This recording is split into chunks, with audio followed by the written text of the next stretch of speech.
Regular maintenance is necessary during the machine's use to protect it and ensure its performance. Waste ink generated during printing will be deposited around the waste ink pad, so regular cleaning is essential.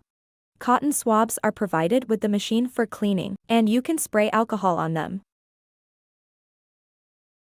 Sometimes, ink may also accumulate on the print platform and should be cleaned promptly. It's recommended to clean the waste ink pad and platform once a week. The bottom of the printhead may accumulate some solidified ink during use.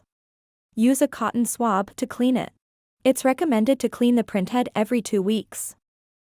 The raster strip, which is used for the x-axis positioning of the printer, needs to be kept clean. Use the dust-free cloth included with the machine to clean it. It's recommended to clean the raster strip every 2 weeks. The waste ink from the cleaning process will flow into the waste ink bottle. It's recommended to empty the waste ink bottle once a week. The sliding rails will consume lubrication during use. A lack of lubrication can slow down the carriage's movement. It's recommended to apply lubricant to the rails once every 30 days.